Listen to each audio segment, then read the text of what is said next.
Passo 3. A influência do caráter do pastor na sua igreja. Essa também é uma questão muito importante, como todas as outras, né? A influência do caráter do pastor na sua igreja. A gente prega muito mais com nossos exemplos do que com as nossas palavras. Você pode trazer uma mensagem poderosa, você pode pegar um texto, um sermão de John Wesley, por exemplo, e reproduzir esse sermão na igreja e a mensagem em si vai ser maravilhosa, ela vem de Deus, é a palavra de Deus e isso vai ser excelente.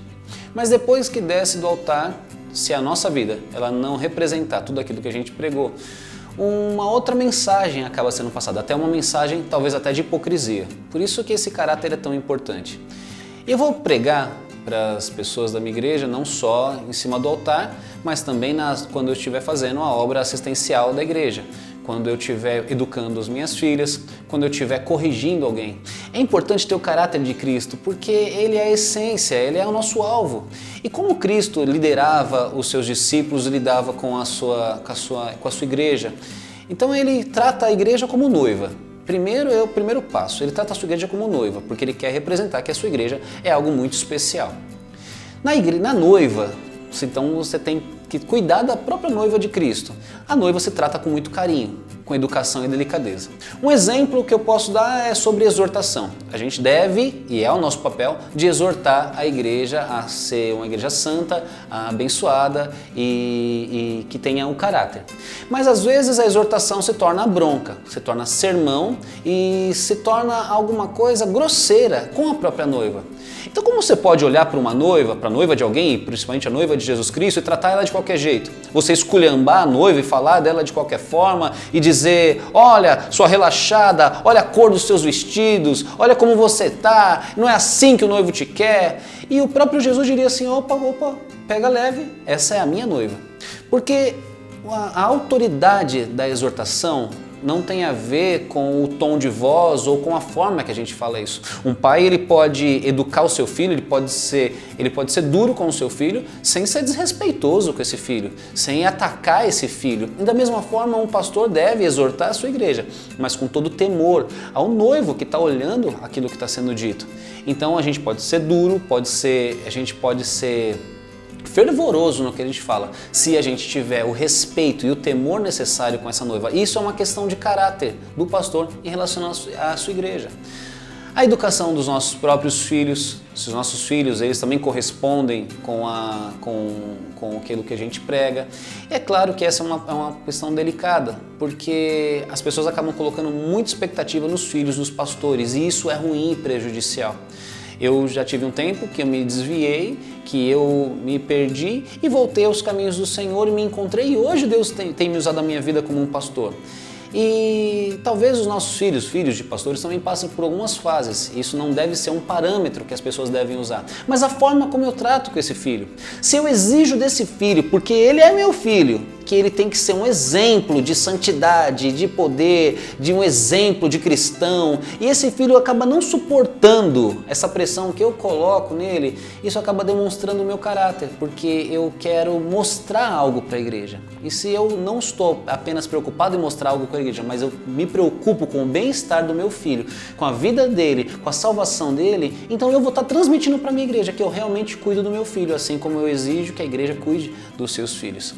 Esse é um exemplo.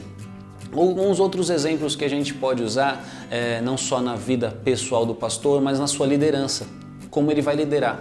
Uma das coisas que eu aprendi muito importante é nunca, jamais, amaldiçoar a minha própria igreja, amaldiçoar as pessoas que eu lidero. Então, por mais difícil que elas sejam, eu tenho sempre que abençoá-los e demonstrar carinho, amor e paciência, porque Deus exige isso de mim.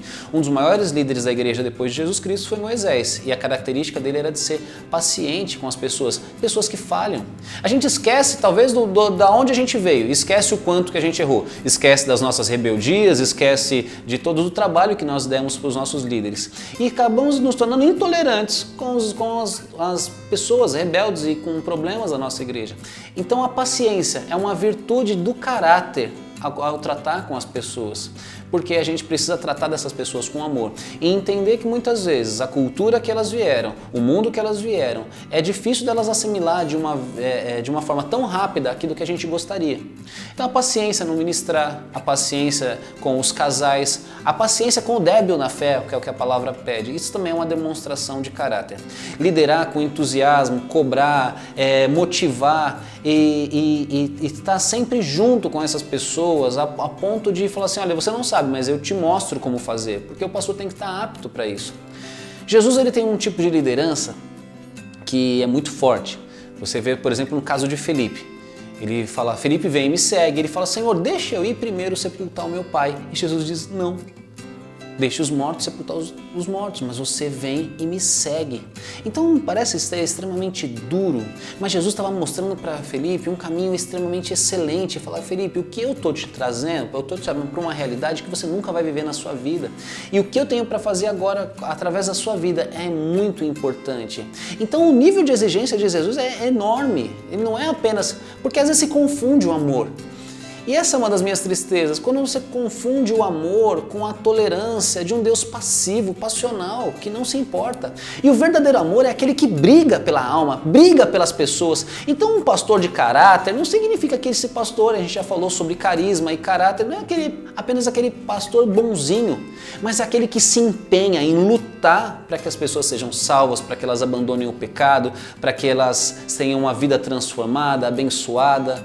Então isso demonstra o caráter do pastor, a paixão com qual ele faz a obra, a força de vontade de ver as pessoas salvas, de ver as pessoas transformadas, a paciência de lidar com os erros dos outros, a paciência de lidar com a demora na transformação, porque cada pessoa tem um tempo diferente para dar os seus frutos, né? São como árvores, né? A macieira dá maçã em determinado tempo, a laranjeira em outro tempo, e as pessoas estão dando os seus frutos. A gente tem que ter paciência.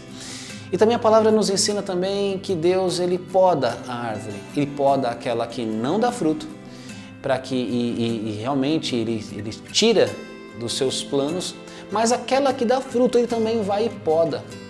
Então as pessoas que estão debaixo da nossa liderança, elas precisam ser podadas, elas precisam ser disciplinadas, ensinadas com muito amor, com muita paciência, mas também com bastante empenho e com bastante dedicação. Dedicação é a palavra. E o temor de tratar essa igreja, essas pessoas como a noiva de Cristo, vai te dar condições de exortar quando for necessário, mas sem desagradar o coração de Deus, porque ela é uma parte muito importante para o Senhor.